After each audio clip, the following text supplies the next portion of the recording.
Bonjour à tous. Que la paix du Seigneur Jésus soit avec vous et que son salut soit manifesté dans vos vies aujourd'hui. Mes frères et sœurs, nous avons un problème. Nous avons un problème parce que nous avons changé l'ordre de priorité de nos besoins. Nous avons changé l'ordre de priorité de nos besoins.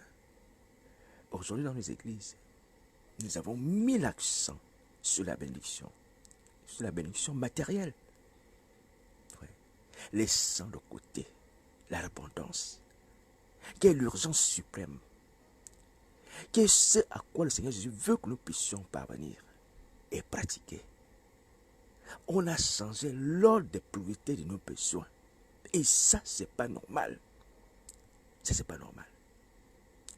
Alors, vous qui êtes mes amis sur Internet, vous avez vu que ce matin, j'ai fait passer ce post-là, que vous voyez devant vous, sur lequel c'est écrit, premièrement, le psaume 32, ensuite, le psaume 23. Ce qui signifie d'abord la repentance, d'abord, ensuite la bénédiction. Enfin, c'est un résumé à peu près de la pensée principale qui anime ces deux psaumes. Le psaume 32, c'est le psaume de la repentance. Le psaume 23, c'est le psaume de la bénédiction. C'est comme ça que je les résume. Ce sont les idées maîtresses qui se dégagent de ces deux psaumes. Et vous serez d'accord avec moi par le Saint-Esprit. Alors, comment se fait-il qu'aujourd'hui, nous qui sommes tombés,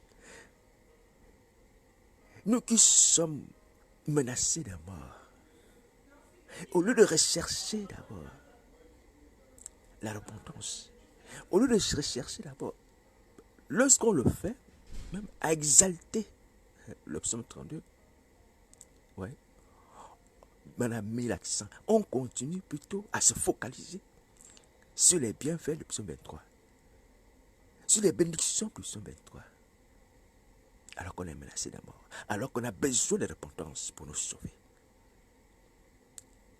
Ouais. Et là, on est dans l'erreur. Là, on est dans l'erreur. Alors, donc, voici pourquoi aujourd'hui, je voudrais nous dire, mes amis, le Seigneur Jésus n'est pas contre le fait que nous puissions avoir la table dressée. Il n'est pas contre le fait que nos têtes soient oint d'huile, comme dit le psaume 23. Alléluia. Ce qu'il veut prioritairement, c'est que nous puissions être heureux d'avoir eu le pardon des péchés, d'avoir été pardonné, d'avoir confessé nos péchés. Alléluia. On va regarder brièvement les deux psaumes en question. On va commencer par le psaume 32. Alors, le psaume 32, le psaume de David, verset 1 nous dit, heureux celui à qui la transgression est remise, à qui le péché est pardonné. Alléluia. Heureux celui à qui la transgression est remise, et à qui le péché est pardonné. Voici la priorité. Nous avons beaucoup de transgressions. Nous avons beaucoup de péchés. Des transgressions qui ne sont pas remises et des péchés qui ne sont pas pardonnés. Souvenez-vous de ce que le Seigneur Jésus dit à Jézabel. On va y arriver. Jézabel qui est notre image. L'image de ce que nous sommes. L'image de ce que nous faisons. Oui. Donc l'exercice du ministère, comme je les appelle, est une transgression qui ne nous est pas encore remise. Et ce péché n'est pas encore pardonné.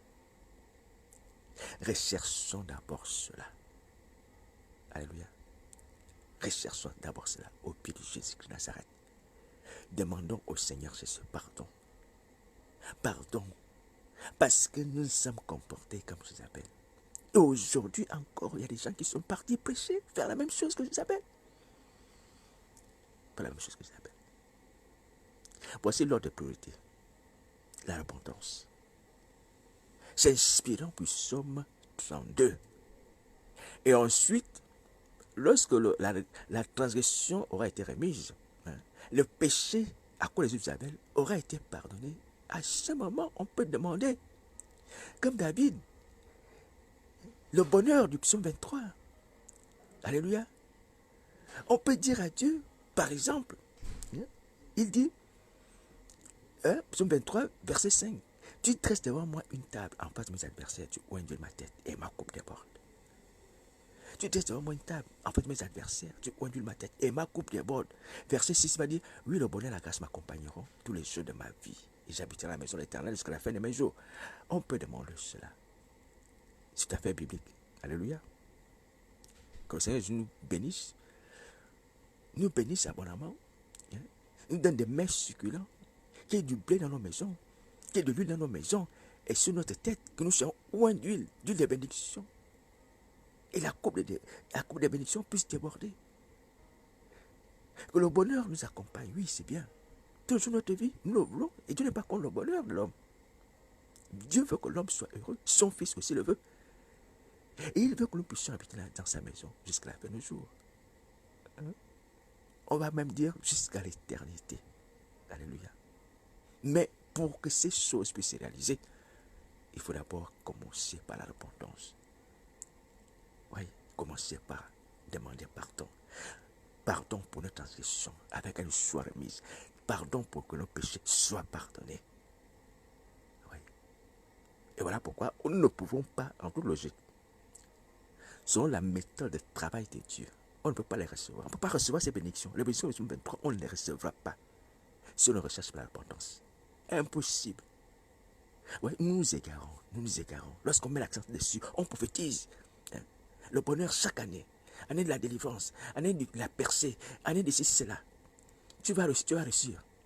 Mais on ne demande pas aux hommes, aux femmes qui viennent dans nos assemblées de d'abord se repentir de leurs péchés. Avec ces choses, nous puissions les proclamer, nous puissions les demander. Alléluia. Alors, ceci est dit non pas pour nous condamner, mais simplement pour que nous puissions changer. Donc, voici le problème que nous avons. Voici le problème que nous avons.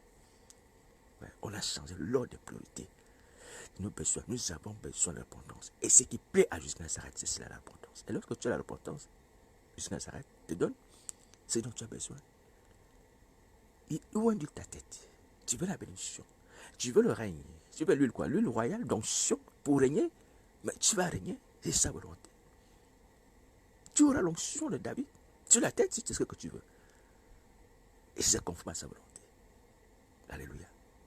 Mais recherchons d'abord la repentance. Alléluia. Alors ces choses ont été écrites afin que nous puissions croire et que nous puissions marcher selon les voies de Dieu. Et tout à l'heure sur ma page, j'ai écrit que les voies de Dieu sont parfaites. Elles sont parfaites. Maintenant, comme on a choisi de marcher selon nos propres voies, les voies du diable, c'est-à-dire d'inverser les choses, de rechercher la bénédiction avant la repentance, voici pourquoi nous nous égarons. Voici pourquoi nous avons un pain de douleur. Un pain de douleur. Il y a du pain. On a des tables garnies, on a des bénédictions matérielles, mais ce sont des bénédictions de douleur. Impures, abominables. Je ne vais pas rentrer dans les détails sur la façon dont on les obtient. Au prix du sang, du sacrifice, de la prostitution, qu'elle soit féminine, qu'elle soit masculine. Au prix de la pédophilie. Oui.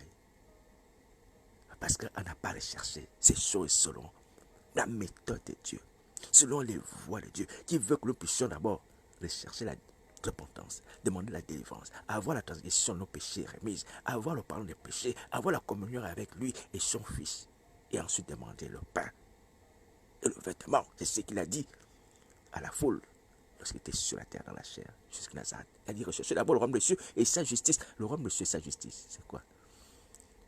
Ce sont les choses comme la repentance qui nous permet d'avoir le pardon des péchés, qui nous permet d'avoir la paix avec Dieu.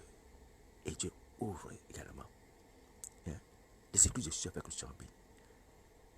Alléluia. Donc il faut changer d'attitude. Il faut changer d'attitude. Alléluia. Jésus-Christ Nazareth ne nous abandonnera point. Il ne nous délaissera point. Il est notre berger, c'est vrai. Mais il va marcher avec des brebis qui recherchent d'abord le pardon du péché, qui changent de vêtements, qui lavent des vêtements, qui se répandent en sueur. Et à ce moment, il nourrit ces brebis-là. Il les fait reposer dans les verts pâturages. Et il les amène vers les eaux paisibles. Non, ce n'est pas les eaux paisibles. Hein. Alléluia. Ce n'est pas les eaux agitées de Satan. Ouais, des eaux paisibles. Tu as Tu bois une eau avec un cœur en paix. Est-ce que tu vois? Tu n'as pas de trouble dans la conscience pour dire que bon, je dois rembourser cette soi-disant bénédiction que j'ai. Et c'est gratuit. Et ils sont paisibles.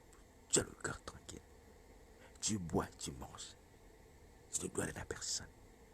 Et tu n'as pas versé le sang de quelqu'un pour avoir ça. Est-ce que vous voyez? La bénédiction du Seigneur s'arrête, c'est des bénédictions de paix. Qui apportent la paix dans le cœur, dans la conscience. Tu manges ton pain, tu te rassasies, tu partages, tu es en paix, tu n'es pas troublé. Tu dois rien à Satan. Il n'y a pas de réclamation qu'il faut payer. Oui. Alléluia. Alors donc, j'aimerais nous dire, mes amis, qu'on s'est trompé. On s'est trompé, on s'est trompé, on s'est trompé. On s'est trompé parce qu'on a recherché les biens matériels et on les a recherchés au pied de Satan, le diable. Et voilà pourquoi nous n'avons plus les eaux paisibles, nous avons les eaux amères. Nous avons les eaux troublées. Parce que Satan, il fait le contraire de ce que Dieu fait. Hein. Il fait le contraire. Quand Dieu donne les eaux paisibles, il va donner des eaux troublées. Lorsque Dieu va donner les eaux douces, lui va donner des eaux agitées. Et une bénédiction où ton cœur est agité, tu n'as pas la paix la nuit le jour. Parce que tu dois rembourser. Tu dois payer en retour. Il n'y a rien de gratuit. Est-ce que tu vois? Avec des interdits sataniques dignes de ce nom. Oui. Avec du Seigneur, on a la paix. On mange, on boit, il n'y a pas d'interdit. On est libre. Alléluia. C'est pour la liberté que Christ a franchi. Mes amis, revenons à la vérité de l'évangile. À la vérité de l'évangile. Comme Paul pour le dire à un moment à Pierre, lorsqu'il agissait par dissimulation, du début du ministère des apôtres, de l'Église, il va dire, quand j'ai vu que Pierre ne marchait pas selon la vérité de l'évangile. Non, ce n'est pas l'évangile seulement, la vérité de l'évangile. Il a fait ce reproche à Pierre.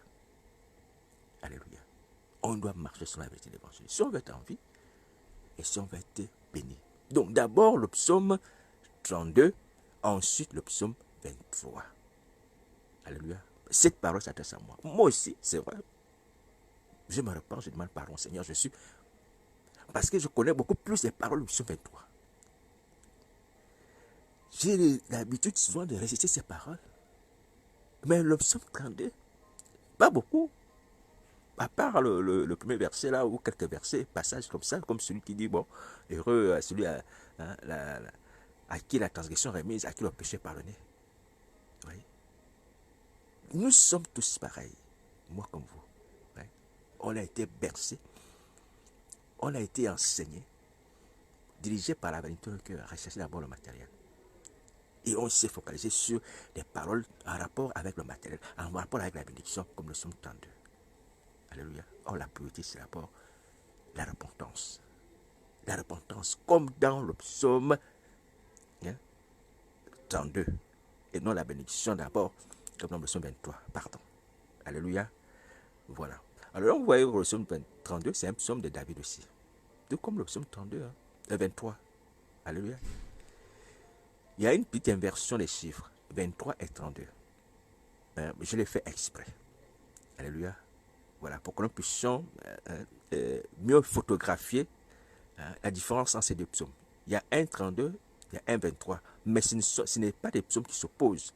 Alléluia. Mais qui se suivent. Normalement, dans la logique des choses, c'est d'abord le 32, après vient le 23. Ouais, mais lorsqu'on compte, on va dire que bon, 23 vient en premier, après c'est 32. Non, c'est 32 qui vient en premier. Après c'est 23, 24, 25, 26 jusqu'à... Alléluia. Donc, c'est 32 qui vient en premier. Après, c'est 23. Voilà. Donc, la repentance, selon la logique de Dieu, selon sa sagesse. Alléluia. Voilà. Et dans le psaume 32, nous avons en plus ce verset biblique qui dit heureux à celui à qui la transgression est remise, à qui le péché est pardonné. Vous voyez, David dit qu'il y a un bonheur. C'est Paul qui va le répondre d'ailleurs. C'est un bonheur. Il y a un bonheur lorsque ton péché est pardonné. Mais un bonheur lorsque ta transgression est remise. Ouais. Tu es heureux parce que tu as la paix avec Dieu, dans ton âme, dans ton esprit. Ta conscience ne t'accuse pas. Tu es déjà heureux. Et tu es heureux parce que tu vas aller au paradis. Tes péchés sont pardonnés. Personne ne peut aller au paradis s'il n'a pas les péchés pardonnés. Tu vois, ta conscience ne t'accuse pas et tu vas aller au paradis. Est-ce que tu vois? Il n'y a pas de pécheurs qui sont là-bas. C'est ce que le Seigneur Jésus dit. Hein? Heureux celui qui lave leur robe, hein, pour avoir part à l'arbre de vie. Il le dit dans le livre Apocalypse, Jésus-Christ. Heureux ceux qui lavent leur robe pour avoir part à l'arbre de vie. L'arbre de vie d'en haut, du paradis.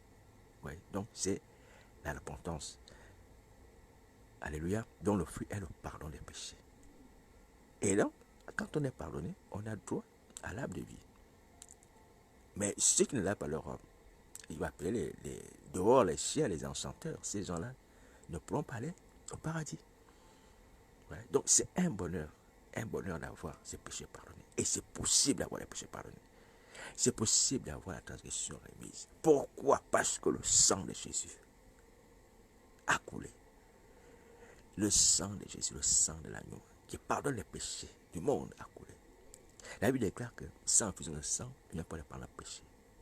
Ouais. Aujourd'hui, nous avons le témoignage que le sang de Christ a coulé à Golgotha pour que nous ayons le pardon de péché. Pour que la transgression soit remise. Il n'y a plus besoin de bouc, il n'y a plus besoin de taureau. L'agneau de Dieu a donné sa vie pour cela. Donc, confessons nos péchés. Confessons nos péchés. Alléluia. Et le psaume 32 dit encore que heureux l'homme à qui l'Éternel n'impute pas d'iniquité et dans l'esprit duquel il n'y a point de faute. Oui, il y a point de faute. Tes péchés sont pardonnés. Tu n'as pas d'inquiétude, il n'y a pas de faute en toi. Il n'y a pas de méchanceté, de malhonnêteté. Dieu t'a pardonné. Il a même changé en toi la nature de ton être. Tu vois, tu n'es plus un homme de faute parce que tu as dit la vérité. Et ce qu'il dira, hein, David dans le verset 3, tant que je me suis tué, mes os se consumaient, j'ai gémissé toute la journée. Donc David voulait cacher ses péchés. Il était un homme de faute. Il dit, tant que je me suis tué, mes os consumaient, ma conscience me travaillait. J'étais mal à l'aise. Parce que j'agissais comme un homme qui fraude. Vous voyez? Un homme malhonnête. Maintenant, je n'avais pas la paix. Ça souffrait en moi. Ma conscience était troublée. Et il dit, je gémissais toute la journée. Alléluia. Et dans le verset 5, il va dire, je t'ai fait connaître mon péché. Je n'ai pas caché mon iniquité. Et il a dit, j'ai avoué mes transgressions à l'Éternel. Et tu as effacé la peine de mon péché. Alléluia. Et c'est à ce moment-là qu'il est heureux. Il n'est plus en proie au gémissement. Ouais. Maintenant, il est heureux. Pourquoi? Parce qu'il a avoué. La confession des péchés te permet de libérer ton cœur. Comme tu vois un ballon qui est percé, un ballon qui est rempli d'air et qu'on perce. Lorsque cet air sort, ouais, il y a quand même une tranquillité. Une tranquillité. Alléluia. C'était un air vicié, un air impur qui doit sortir par la confession des péchés. Et à ce moment, le cœur qui était déjà gonflé, le cœur qui était déjà rempli d'impureté, retrouve la sérénité, retrouve la paix et le bonheur. Alléluia. Ouais, ce qui est bien, et ce qui est toujours bien, et Dieu a toujours de bonnes choses, parce que je voulais parler à la manière des hommes, c'est que Dieu nous a donné le moyen pour guérir nos cœurs. David avait un cœur qui était malade. Il dit, je me suis tué, mes os se consumaient. J'ai gémi toute la journée. Il s'agit de son cœur. Ses os se consumaient en lui. Et je me suis dit toute la journée. Tout ton être intérieur était mal à l'aise. Mal à l'aise. Et la solution, c'était quoi? La confession des péchés. La confession des péchés. Ce n'est pas la peine de fermer l'oreille à ce qui se passe en toi. Ce n'est pas la peine de prendre l'alcool ou les drogues pour pouvoir faire taire la voix de la conscience et te dire que tu es mal à l'aise. Ce n'est pas la peine. Va confesser tes péchés, tu auras la paix. confesse tes péchés, tu auras la paix de Christ qui surpasse toute intelligence. Et tu seras heureux. Heureux en toi, tu vas sentir cette paix-là. Et tu seras heureux lorsque jusqu'à ça va apparaître. Tu seras enlevé. Tu auras droit à l'arbre de vie. Confesse tes péchés pour avoir la paix.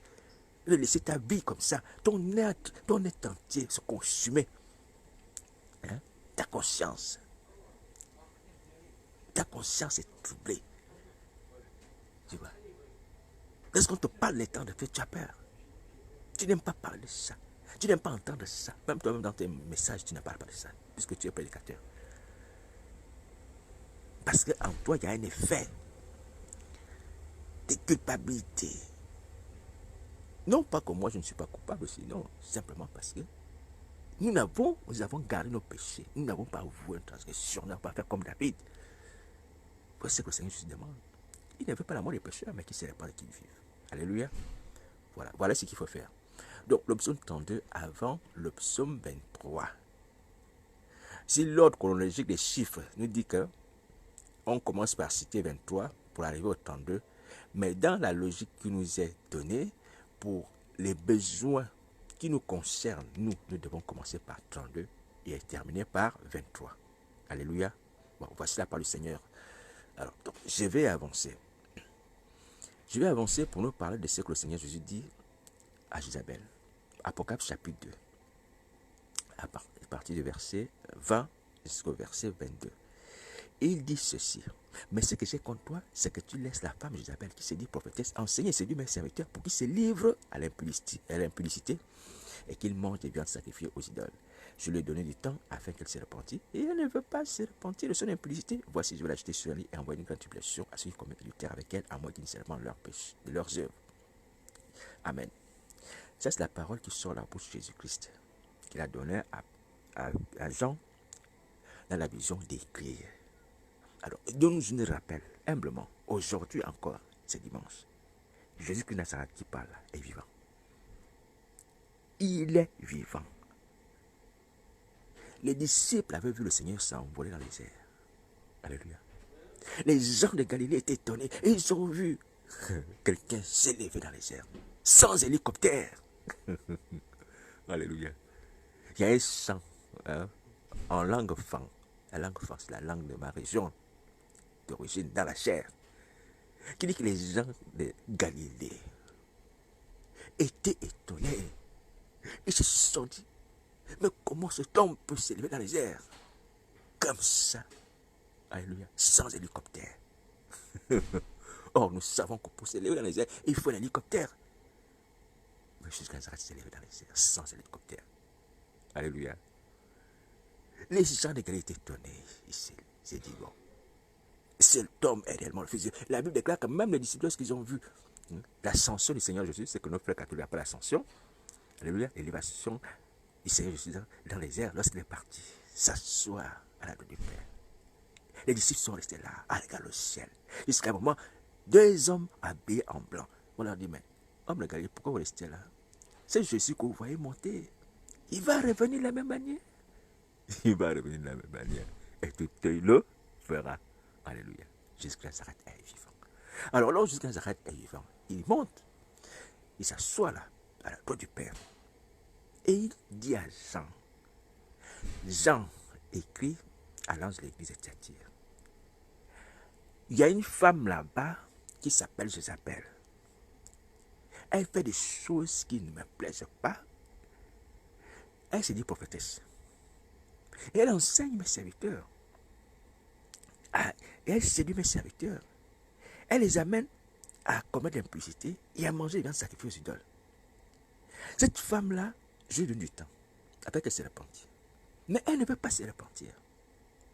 Bon, va lui dire que je vais la jeter sur un lit et envoyer une grande tribulation à ceux qui commettent adultère avec elle, à moins qu'ils ne se repentent de leurs œuvres. Jésus-Christ de Nazareth, c'est lui qui parle comme ça. Celui qui s'est envolé dans les airs. Celui qui s'est élevé dans les airs. Il parle. Alléluia. Alors, ceci c'est pour nous rappeler, mes frères et sœurs, vous qui exercez les faux ministères, hommes comme femmes, Jézabel, c'est l'image de ceux qui exercent les ministères faussement. Je vais expliquer rapidement. Isabelle, c'est l'image des gens qui exercent le ministère faussement. Donc, sachez-le que Jésus de Nazareth vous voit. Vous voit, vous voit. Il vous voit. Il y a eu l'ascension, mais il continue à parler. Par ses serviteurs, par ses témoins, par ses apôtres qui sont sur la terre. Alléluia. Il parle. Je vous ai déjà dit que lorsque le Seigneur Jésus m'a ouvert les yeux sur cette gymnastique-là, que les femmes ont l'habitude de faire en esprit, aller voiler les gens quand ils vont à l'estrade. Ça m'a permis, moi de comprendre, mais Seigneur, donc tu parles, donc tu nous vois, donc tu es réellement vivant, comme dit ta parole. Parce que nous croyons les choses, parce que nous lisons, on dit, oh, bon, la Bible n'est pas la vérité. Mais on n'a pas la démonstration. Là, c'est la démonstration, jusqu'à ça, est vivant. Je ne suis rien. Je le dis, je ne suis rien. S'il m'a été permis de voir ça, ça devrait vous amener, vous, mes frères et sœurs, à vous rendre compte, oui, cet homme est vivant. Il est vivant, il parle. Et il voit ce qu'on fait dans l'église. Attention, mes frères et sœurs. Pourquoi vous vous entêtez? Ouais, je n'ai pas la sorcellerie. Ce n'est pas pour me glorifier. Hein. Vous le savez, je n'ai pas la sorcellerie. Mais s'il m'a été permis, moi, de voir ça, c'est pour vous dire que non, il n'y a que Jésus. Il n'y a que Jésus qui puisse vous permettre à un homme de voir ce qu'on fait là. Il n'y a que Jésus. Arrêtons les faux ministères. Arrêtons la sorcellerie. Arrêtons de voiler les gens, les femmes. Arrêtez. Jésus vous voit, il vous voit. Il voit Isabelle, il connaissait son nom. Même les gens peut-être ne connaissaient pas le nom de cette femme, hein, puisqu'il était à l'île de Patmos. Lorsqu'il reçoit cette vision-là. Mais il connaît nos noms. Il nous connaît. Il sait ce qu'on fait. Arrêtons de mépriser ces avertissements. Arrêtons. Repentons-nous. Alors, donc, je vais rappeler ce que je disais tout à l'heure, c'est-à-dire que nous sommes à l'image d'Isabelle. Hein, on exerce le ministère faussement. Faussement, pourquoi? Faussement, parce que, nous sommes tombés. On est tombés. C'est-à-dire, on est tombé dans le péché. On est tombé dans la sorcellerie. On a la sorcellerie. 2, on n'a plus le Saint-Esprit qui fait de nous des témoins de Jésus de Nazareth. Oui. 3, il y a des gens qui exercent ce ministère sans avoir été appelés.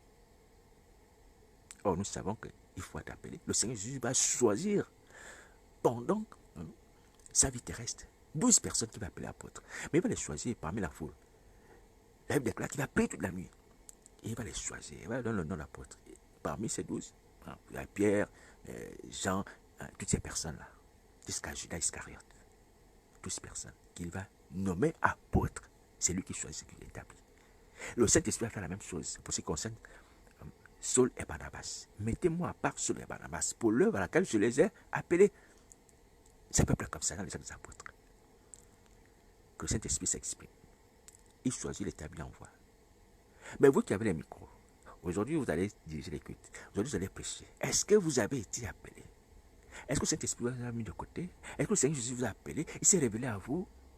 Ou même est-ce qu'il y a eu des témoins de votre appel qui peuvent confirmer que Dieu vous a appelé? Parce que le Seigneur Jésus passe par les hommes. Des vrais témoins. Oui. Donc, on exerce ce ministère faussement. Au fait qu'on n'a pas été appelé. Donc, on a la sorcellerie, l'esprit impur. On n'a pas le Saint-Esprit, donc on n'est pas témoin de Christ. On n'a pas reçu d'appel. Et on n'enseigne pas la vérité de l'évangile, c'est-à-dire la repentance. Le message clé de tous serviteurs de Dieu, de tout envoyé, c'est la repentance. Depuis Jean le Baptiste jusqu'à les actes des apôtres, les disciples vont prêcher la repentance. La repentance. La repentance. C'est ce que Dieu a ordonné de prêcher. Oui. Nous, on fait le contraire. La repentance, c'est la bénédiction. Le psaume 23. Au lieu du psaume 32. Donc, ça prouve qu'on est des faux serviteurs. Des faux serviteurs. Il faut se repentir. Alors, donc, on peut être faux parce que, bon, on n'a pas la repentance, on a la sorcellerie, on n'a pas reçu le Saint-Esprit, on n'a pas été établi. On a introduit dans l'église Jésus de Nazareth des œuvres du diable.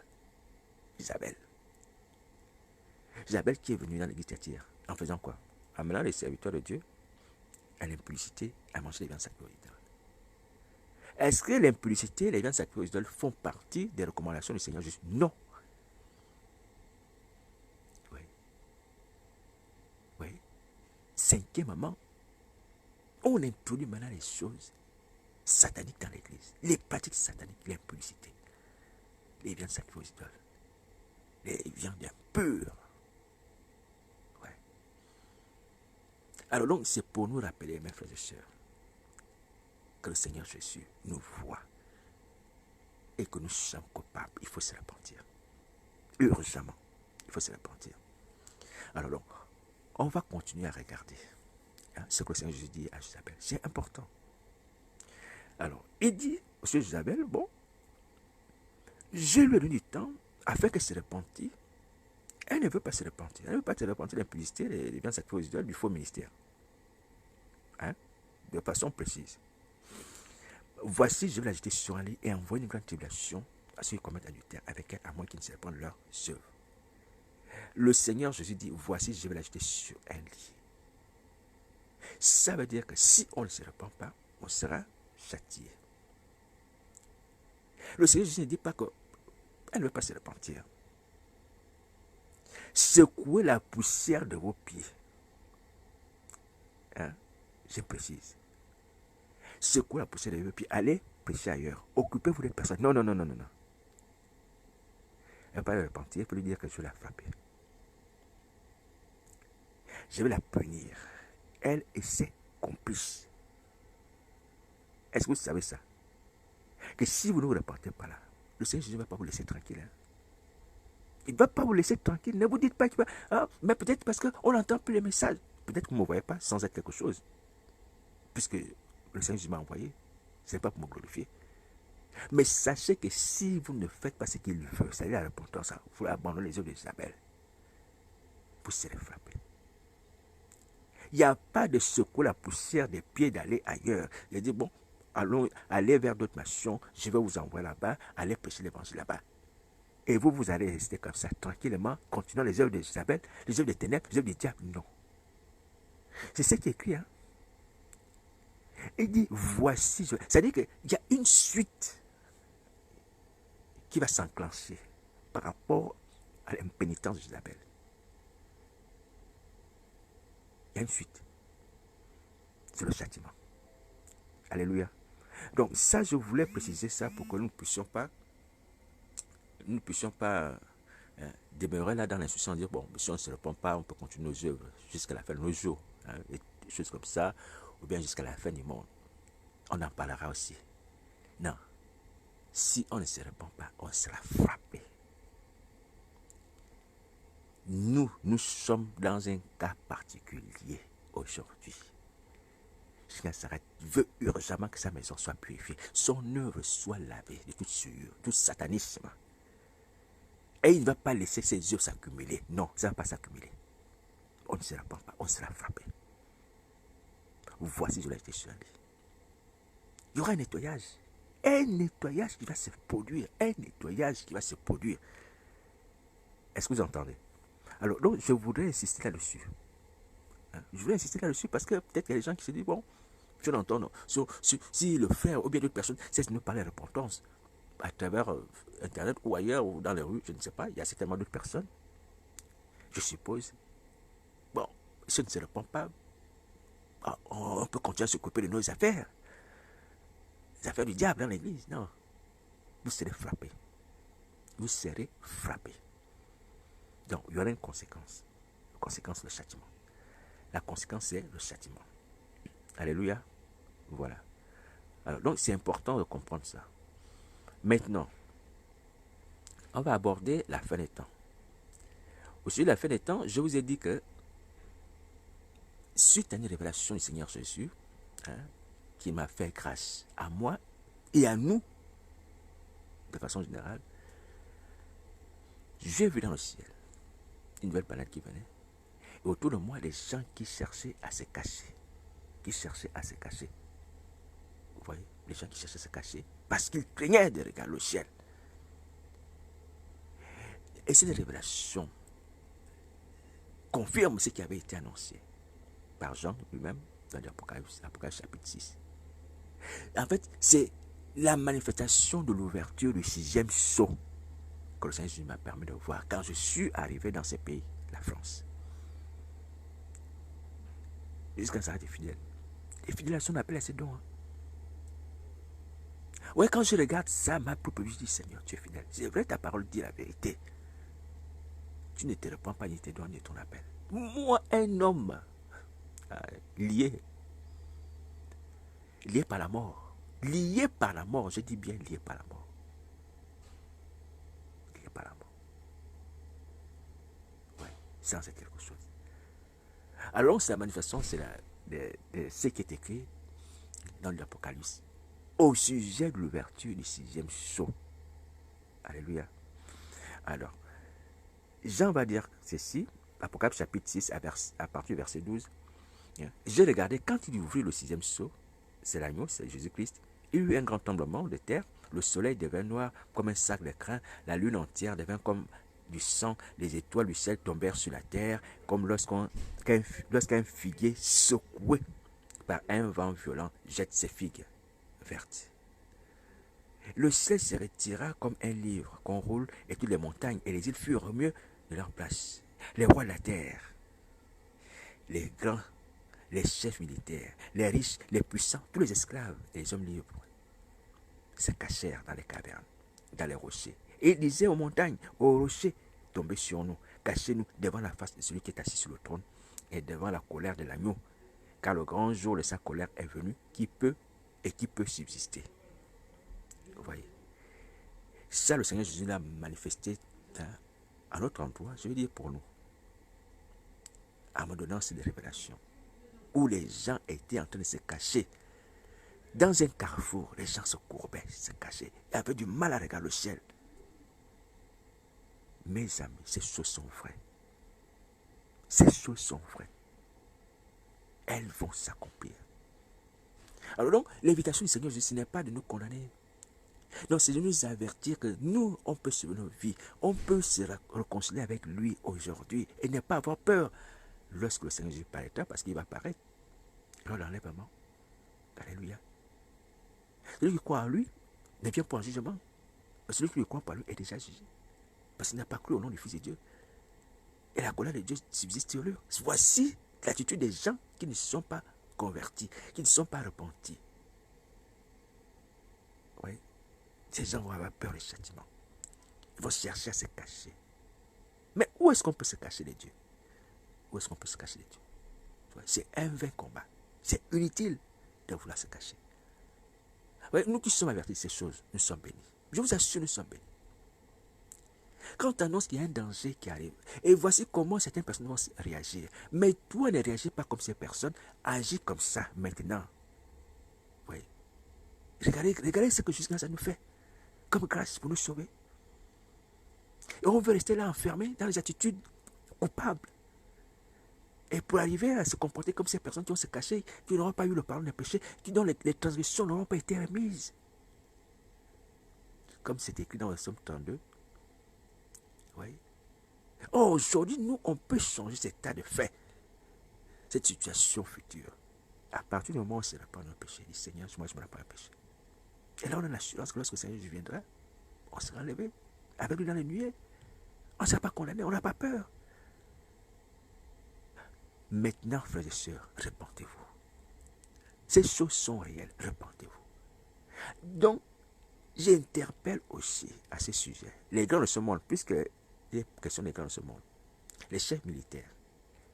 J'interpelle les riches, les pauvres, les esclaves.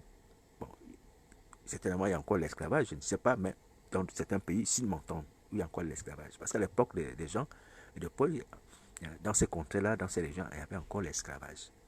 En Grèce, il y avait l'esclavage. Alors, donc, je nous interpelle de la part du Seigneur Jésus. Repentons-nous. Ne soyons pas comme ces générations. Ouais, ça c'est une prophétie. Une prophétie des malheurs. Ouais, cette attitude-là, qui consiste à se cacher. C'est-à-dire que les gens sont coupables. Ouais, ils veulent fuir la colère de Dieu, ils ne veulent pas se repentir. Alors, cette prophétie des malheurs peut être anéantie si nous nous repentons. Parce que Dieu ne veut pas la mort du pécheur. Dieu ne veut pas qu'on se comporte comme ça. Il ne veut pas ça. Il veut qu'on change. Il veut qu'on se repente, que nous puissions nous comporter comme des hommes vaillants qui ont la paix de Christ et qui lèvent la tête vers le ciel. Lorsqu'ils voient le Seigneur Jésus apparaître, ils le louent et lui disent, Seigneur, merci. Nous t'attendions. Notre délivrance est arrivée, comme il a dit. Oui. Quand vous allez voir ces choses, sachez que votre délivrance est arrivée. On va dans les nuées, on va habiter dans la nouvelle cité pour l'éternité. Oui. Donc, c'est possible. C'est possible de changer ces choses-là qui nous sont annoncées. Ne soyons pas dans la nature de cette génération d'hommes qui vont avoir peur du jugement. Alléluia. Il n'y a plus de condamnation pour ceux qui sont en Jésus-Christ. Si on est en Christ aujourd'hui, il n'y aura pas de condamnation dans nos vies. On aura le pardon des péchés, la transgression sera remise. Et on ne vient point en jugement. Si le Seigneur Jésus apparaît, à l'instant même, tes péchés sont pardonnés. Tu t'es repenti. Pour tout ce que tu as fait, mais tu es en paix. Tu es en paix. Alléluia, tu es en paix. Est-ce que tu as besoin de te cacher? Bien au contraire, mais bien au contraire, tu vas louer ton Dieu, tu vas ouvrir les bras. Alléluia. Voilà. Alors donc c'est important de pouvoir nous dire ces choses, mes amis. C'est important. Partagez ces messages. Si vous pouvez, réunissez-vous en petit groupe pour pouvoir vous repentir, priez les uns pour les autres, comme la Bible dit. Et si vous avez besoin d'aide, n'hésitez pas à me contacter. Mon numéro de téléphone, c'est le 0758 48 48 71. Alléluia. Voilà. Donc c'est ce qu'il faut faire. Urgemment, urgemment. Donc l'ouverture des sixième saut qui annonce ces choses-là dont je vous parle, que le ciel va dans la Bible parle, pardon, que le ciel va se retirer, le sixième saut va bientôt s'ouvrir, c'est pour bientôt. C'est pour bientôt. Voici pourquoi le Seigneur Jésus m'a permis d'avoir cette révélation et de pouvoir la partager. C'est pour nous avertir. Alléluia. Voilà. Alors, donc, au sujet du sixième saut qui va bientôt s'ouvrir, qui fait partie des événements, la fin des temps, c'est pas le dernier, il y a un septième. Alléluia. Mais quand il y aura un septième, là, on va rentrer dans les coupes de la colère. Alléluia. Mais le sixième était un sixième saut d'avertissement. Un sixième saut d'avertissement. Alléluia. Voilà. Et lui, c'est pour bientôt. Mais on peut déjà se repentir. On peut déjà se repentir aujourd'hui. Alors donc, parlons du sixième saut et également des événements de la fin des temps, des signes de la fin des temps. Le Seigneur Jésus va dire aux disciples que quand vous instruisez-vous par une comparaison tirée du figuier. Matthieu chapitre 24, à partir du verset 32. Alléluia. Le même 32, mais là, ce n'est pas le psaume 32. Le verset 32 de Matthieu 24. Il dit, par rapport à la fin des temps et toutes les choses qu'il a annoncées, au début du chapitre 24, il y aura la séduction, tout ça, les guerres, les famines. Il va dire, en guise d'exemple, instruisez-vous par une comparaison tirée du figuier. Le figuier, c'est un arbre fruitier, celui qui produit les figues. Donc, il dit, instruisez-vous par une comparaison tirée du figuier. Dès que ces branches deviennent tendres et que les feuilles poussent, vous connaissez que l'été est proche. Et de même, quand vous verrez toutes ces choses, sachez que le Fils de l'homme est proche à la porte. Alléluia. Voilà. Alors donc le Seigneur Jésus, pour alerter les disciples sur la fin des temps, sur son avènement, il va dire, regardez les événements que je vous ai décrits. Comme lorsque on regarde les saisons. On regarde les saisons par rapport les changements qui se produisent dans le figuier. Parce que le changement qui se produit dans le figuier nous annonce les saisons. C'est ça qui dit une comparaison tirée du figuier. Quand ces branches deviennent tendres, on dit que les feuilles poussent, on dit que l'été est proche. Donc c'est la saison de l'été. Ouais. Donc le figuier était comme un symbole pour pouvoir donner aux enfants d'Israël l'arrivée de l'été ou la fin de l'été. Alléluia. Quand les branches deviennent tendres, les feuilles poussent, on dit que l'été est proche. Quand ce n'est pas le contraire, l'été n'est pas proche. Vous voyez? Donc le figuier servait de cela. Servait à cela. C'était tellement une coutume connue de tout Israël. Alléluia. Alors donc, c'est pour dire quoi? C'est pour dire que aujourd'hui, je vais vous dire une chose. le figuier, ce n'est pas Israël, la nation d'Israël, parce que je l'entends. Israël sur le figuier, Israël sur le figuier. Attention. Si c'est selon ce passage biblique de Matthieu 24, donc les gens se mettent à dire, hein, à tout va comme ça, Israël sur le figuier, non. Israël, ce n'est pas le figuier. Vous voyez? Le figuier ici, c'est l'ensemble, tous les événements qui vont annoncer la fin des temps, qui vont annoncer la saison du jugement de Dieu, la venue du Fils de Dieu. Israël n'est qu'un élément dans un ensemble. Vous voyez? Israël n'est pas le figuier, mais Israël est contenu dans le figuier. Ça veut dire quoi? Ça veut dire que ce qui se passe en Israël, hein, fait partie des éléments de la fin des temps. Alléluia. Jérusalem serait investi par les armées, tout ça, tout ça, tout ça. Mais Jésus ne dit pas seulement que Jérusalem serait investi par les armées. Mais il va dire qu'il y a des gens qui vont venir à mon nom. Donc il y aura un faux christianisme. Vous voyez? Il va dire qu'il y aura la séduction. Il y aura la séduction. Ouais. Et on va chercher à séduire même les élus. Et il va dire qu'il y aura les guerres, des famines. Mais les guerres, les famines, les gens qui viennent à mon nom, tous ces éléments ne concernent pas seulement Israël, ça concerne le monde entier. Le monde entier. Donc le figuier, c'est un ensemble d'éléments, hein, qui nous annonce la fin du monde ou le retour du Seigneur Jésus. Et dans cet ensemble d'éléments, ce qui se passe, les événements d'Israël, hein, font partie. Dans cet ensemble, il y a les nations. Le Seigneur Jésus parle d'une nation, va s'élever contre une nation. Donc, il y a plusieurs choses. Il y a des guerres. Donc, il ne faut pas seulement se focaliser sur le fait qu'on regarde ce qui se passe en Israël. Et puis là, on a la connaissance de la fin des temps, la connaissance des événements, la fin du monde. Non, non, non, non. C'est une hérésie. C'est une mauvaise façon d'interpréter les choses. Alléluia. Israël, ce qui se passe en Israël, est un élément parmi tant d'autres.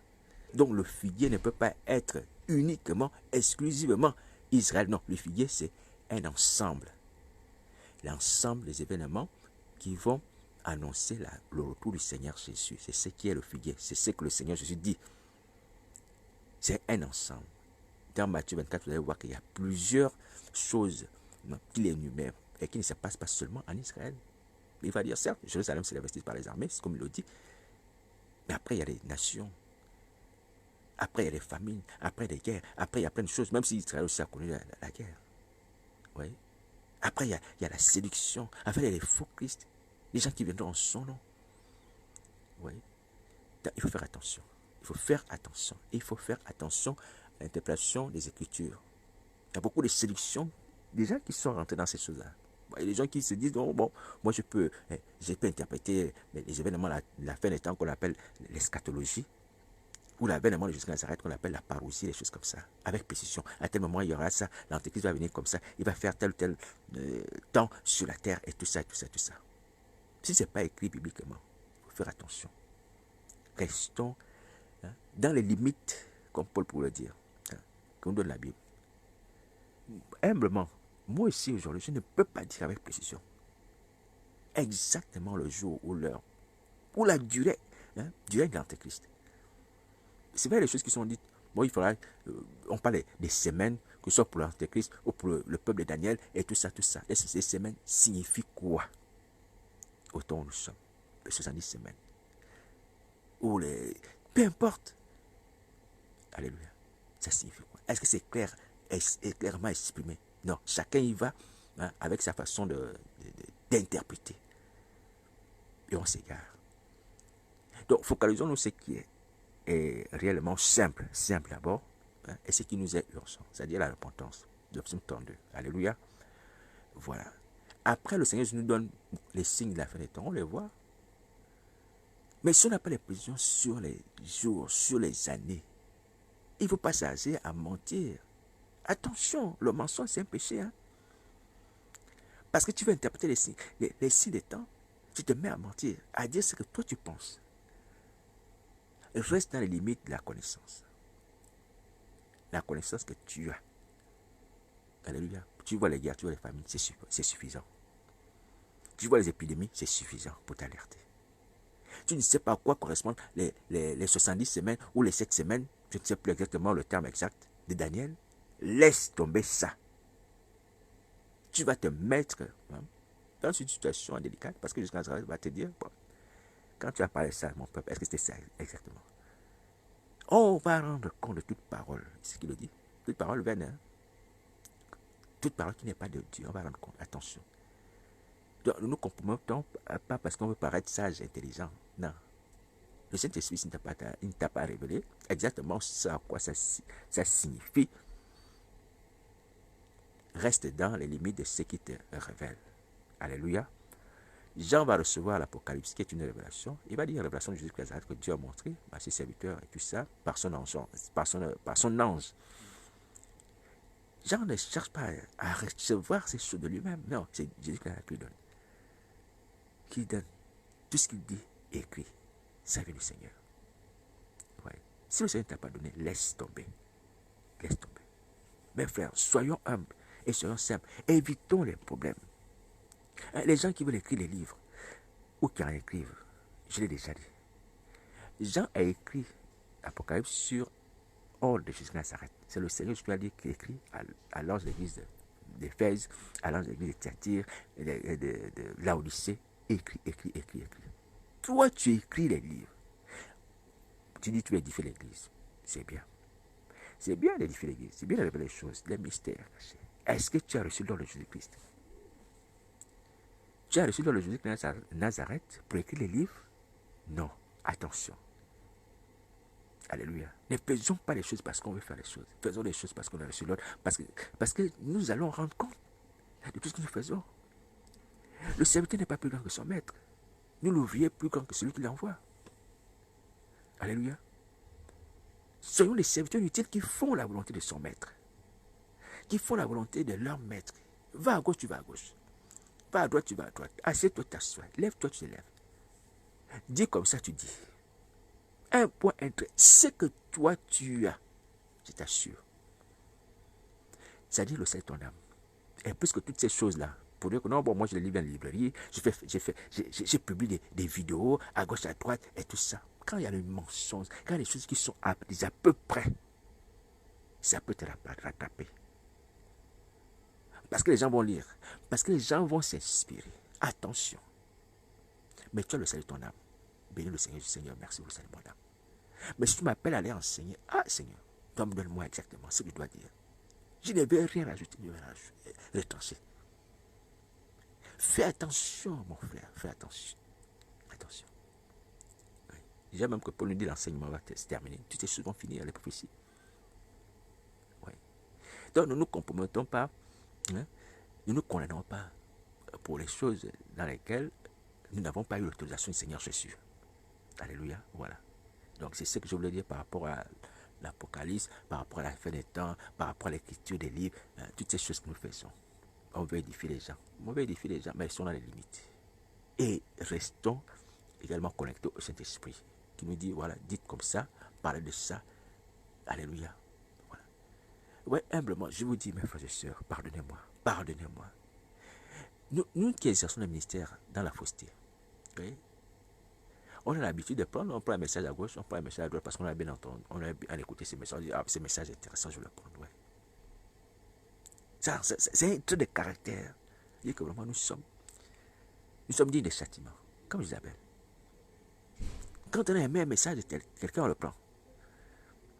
Ah, il a bien prêché sur ça, moi aussi je vais prêcher sur ça. Comme par exemple le message sur l'étoile. Moi je l'ai entendu beaucoup, le message sur l'étoile. Les gens ils aiment bien prêcher sur l'étoile. L'étoile de Joseph qui brillait, l'étoile de Joseph qui était au-dessus, l'étoile de Joseph, l'étoile. Tu l'entends partout. La destinée de l'étoile, pas partout, peut-être parfois sont avec les mêmes phrases. J'ai dit à quelqu'un. Voilà. Parce qu'on n'écoute pas la voix de Dieu. On se copie les uns les autres comme ça. Sans révélation, sans esprit de Jésus. Ouais. Si le Seigneur te dit de prêcher comme Jonas, Jonas a dit, plus que 40 jours, et Ninive sera détruite. Quelque chose comme ça.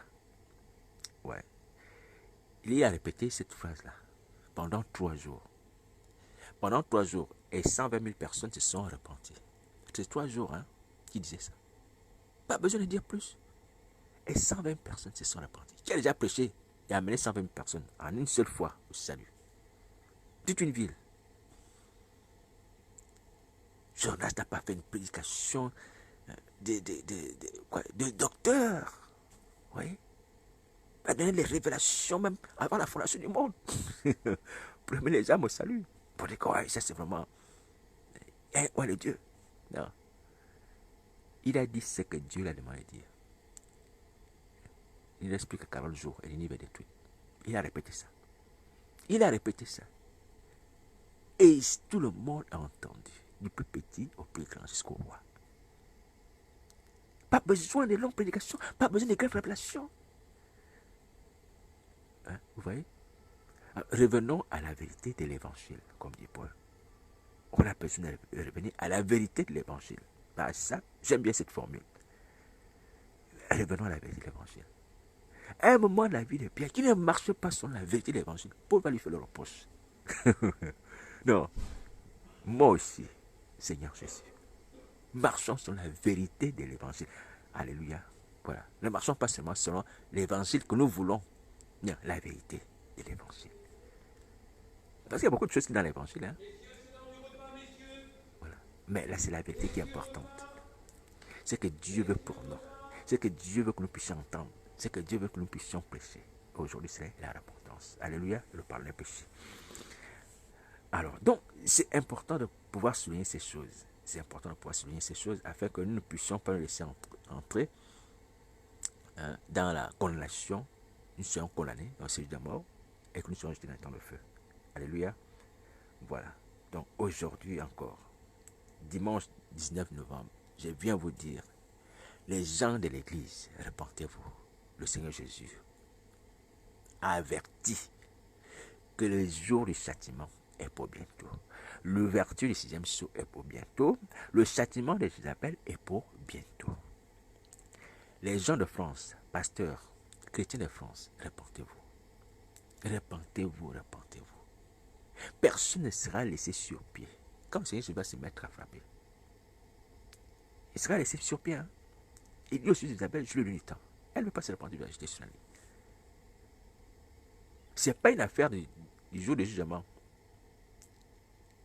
Il ne parle pas que je vais la jeter sur la ligne au jour du jugement. Non. Attention. Est-ce que vous entendez ça? Donc ce matin, je vais vous interpeller par le Seigneur Jésus. Il faut se repentir. S'il y a besoin d'aide, mon numéro de téléphone, c'est le 0758 41 41 71. On va prier le Seigneur Jésus. On va se lamenter. On va s'humilier devant sa face. Demander la délivrance. Vous aurez la délivrance.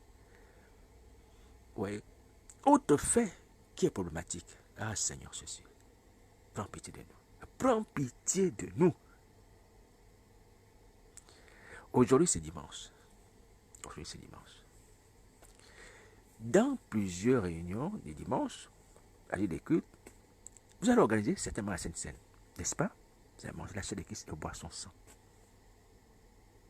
J'espère, ceux qui n'ont pas encore fait les cultes, hein, il est midi, ici en France, que si vous allez faire les cultes pour l'après-midi, j'espère que vous allez prendre la Sainte Seine avec sincérité.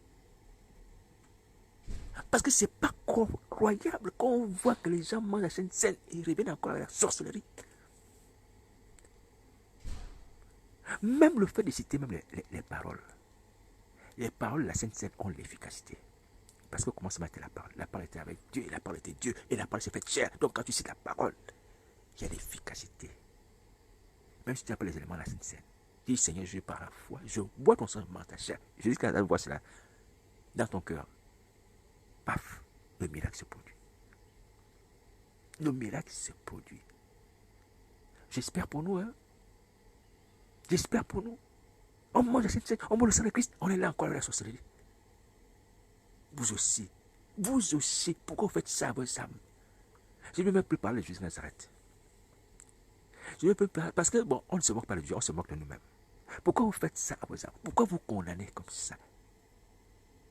Le médicament qui nous sauve, qui délie les esprits malins, la Sainte Seine. La Sainte Seine. Vous prenez ça comme ça, sans sincérité de cœur. Oui, sans discerner le corps de Christ. Vous jouez les hypocrites avec la Sainte Seine. Mais comment est-ce que vous allez délivrer? Comment vous allez délivrer? Comment? C'est le sang de Christ qu'on sait dans les Écritures, qui nous donne la victoire sur le diable, les démons, la maladie, tout. Et lorsqu'on partage le pain, le vin qui sont l'image de son corps, on a la vie. On a la vie, selon qu'il dit que c'est tout ma chair, bon, mon sang, à la vie éternelle. Il demeure en moi et moi en lui. C'est vrai, mes amis, c'est vrai. Arrêtons l'hypocrisie. Arrêtons l'hypocrisie pour la Sainte Seine. Vous qui n'êtes pas encore allé au culte. Prenez la Sainte Seine avec sincérité. Discerne le corps du Seigneur. Selon ce que Paul dit, il faut discerner le corps du Seigneur. Tu vas voir que tu seras délivré. L'esprit malin qui va te quitter. Je te dis la vérité. Je te dis la vérité. Ah Seigneur, c'est pas possible. C'est pas possible. Ben, j'espère pour nous. Hein. Oui. À cause de ces choses-là, je vous dis que si on persévère avec la sorcellerie, à continuer dans les eaux d'Isabelle, je ne sais pas qui va nous pleurer quand on sera en train de souffrir dans le feu. Qui va nous pleurer? Je ne sais pas. Je ne sais pas. Il y a des gens aussi qui ont pris maintenant un plaisir satanique. Hein? Comme chez le frère catholique, j'ai appris qu'ils font la Sainte Seine là-bas. Et dans cette scène-là, cette scène, il y a la chair humaine. Oui. Donc on donne les gens la chair humaine dans la Sainte Seine. L'hostie là. Il paraît qu'il y a eu un examen de cette hostie à un moment donné, et les scientifiques ont découvert qu'il y avait du sang humain ou la chair humaine dans l'hostie, et c'est pas faux. C'est pas faux. Connaissant ce qui se passe chez nos frères catholiques actuellement, c'est pas faux. C'est pas faux. Oui. Donc l'hostie qui symbolise le corps de Christ, selon nos frères catholiques, dedans c'est quoi? Dedans c'est la chair humaine qu'on donne aux gens, la sorcellerie en plein jour, sous couvert le corps de Christ. Oui. Sans oublier, ah Seigneur Jésus, ce que dit Hébreu, hein, peut qu'il foule le pied, le sang de Jésus. Châtiment terrible, châtiment terrible. Vous faites ça sciemment. C'est un passage biblique. Tu fous le pied, le corps de Christ. Tu fous le pied, le sang de Jésus. Tu méprises son œuvre. C'est un châtiment terrible. Mais vous le faites quand même. Mais sachez-le que vous allez le payer. Satan que vous craignez là, ça le rendre compte. Trop tard, je ne le souhaite pas.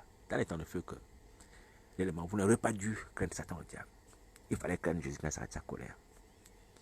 Il fallait craindre Jésus quand ça arrête sa colère. Vous péchez contre vous-même, vous péchez contre le Christ, vous condamnez. Vous suivez l'œuvre de Christ.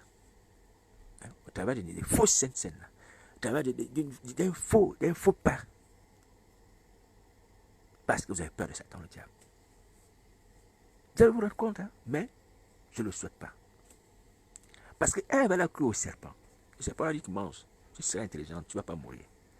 Elle a mangé. Et puis quand Dieu lui demandait pourquoi tu as fait ça, elle dit, c'est le serpent qui m'a séduit. Le serpent m'a séduit. Voilà. Maintenant, la sorcière, les yeux sont ouverts. Elle est devenue morte, elle est morte. Oui. Nous qui connaissons ces choses, pourquoi on continue à écouter la voix du serpent? Pourquoi? Même si tu es possédé, la Sainte Seine va te libérer de cet esprit malin. Est-ce que tu m'entends? Si tu penses avec sincérité, tu dis c'est le corps de Christ, selon les paroles de Christ dans la Bible, tu étudies les paroles de Christ, les paroles des apôtres, prends la Sainte Seine comme ça, tu seras libéré. Et si tu as besoin de quelqu'un pour t'aider, mon numéro de téléphone à ta disposition.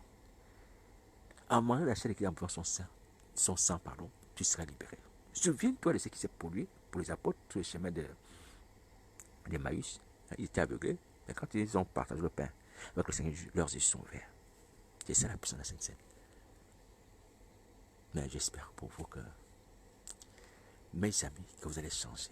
Parce que ça, aujourd'hui encore, vous mangez la Sainte Seine. Il n'y a pas de délivrance. Vous allez avoir la délivrance comment? Vous allez avoir la délivrance comment? Dites-moi. Dites-moi. C'est le corps de Christ qui me donne la délivrance. Oui. On s'est tiré une balle dans le pied. On s'est tiré une balle dans le pied. Changez d'attitude. Changez d'attitude. Prenez courage. Prenez courage. Vous ne mourrez point. Vous ne mourrez point. Le sang de Jésus-Christ donne la vie. Il donne la protection. Sa chair donne la vie. Et vous donne la puissance de Christ en vous. Jésus-Christ vient habiter en vous. Vous n'allez pas mourir. Faites la sainte avec sincérité. Donc, voici ce que je voulais partager avec vous. Bon, s'il y a certains qui sont déjà allés au culte ou pas, mais répentez-vous. Hein, confessez vos péchés, demandez la délivrance. S'il y a des personnes qui comptent aller au culte cet après-midi, repentez-vous, confessez vos péchés. Prenez la Sainte Seine avec sincérité de cœur. D'ici le corps de Christ. Alléluia. Vous serez libérés. Bon courage. Merci.